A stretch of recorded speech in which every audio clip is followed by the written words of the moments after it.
Hey guys, so I am just recording the lesson 1 videos. I didn't have a chance to get together with a group.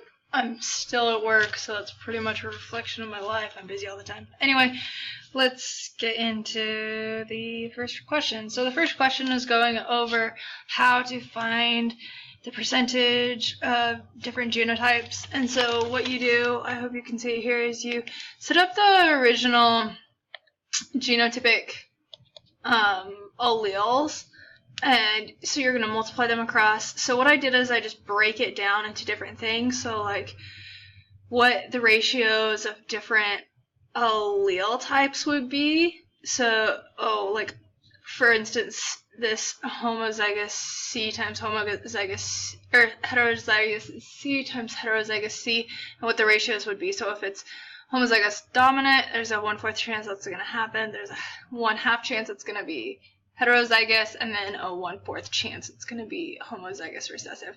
And so you just take those and then you multiply across for all of your answers, seeing what it will be. And so that is also how you will do problem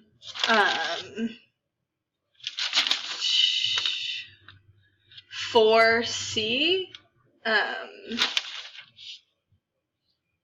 You just multiply across to find, problem 5A through D. So you just multiply across, and so 5A would be like 36 out of 256, B is 8 over 256, and C is 16 over 256, and D is 4 over 256.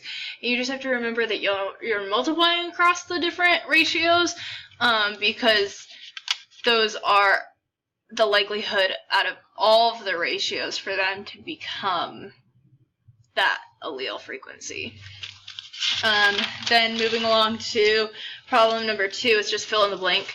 So I'll just read it.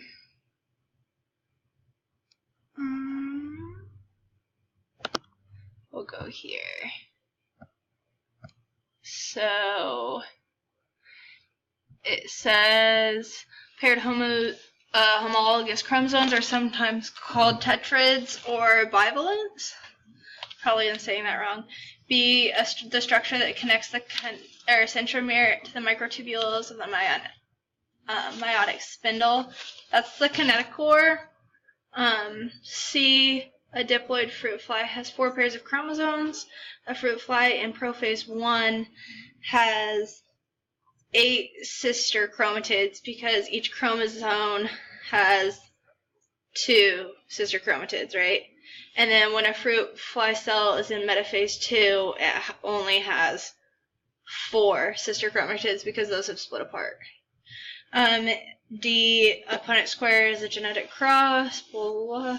Non-functional allele is a null allele, and then a partially functional allele is called a hypomorphic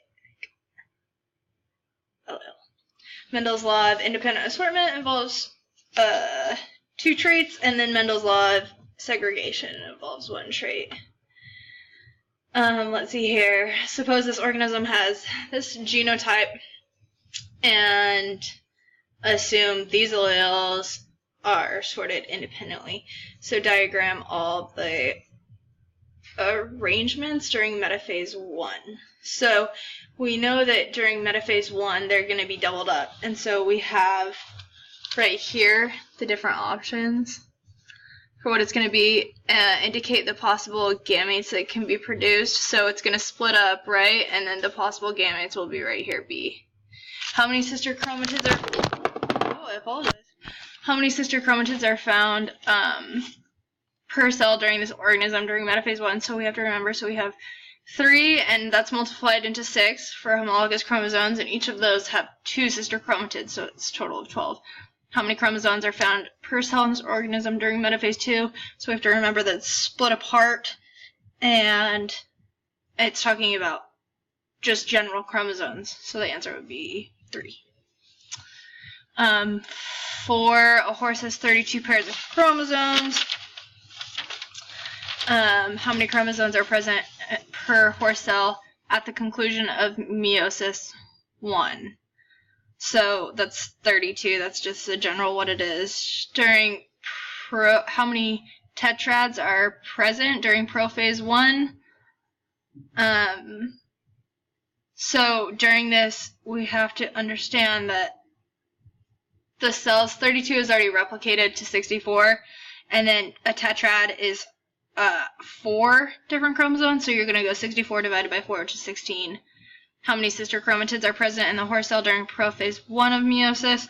So then you're taking that 64 and you're multiplying it by 2, because each chromosome has 2 sister chromatids, right? So that's 128. And then how many sister chromatids are present in a horse cell during metaphase 2? And so you're dividing that by 2 because you're splitting it apart. So it's 64. And then finally, how many bivalents are present per horse cell during anaphase 2? So that's 32 because bivalent is a homologous pair, right? Let's see here.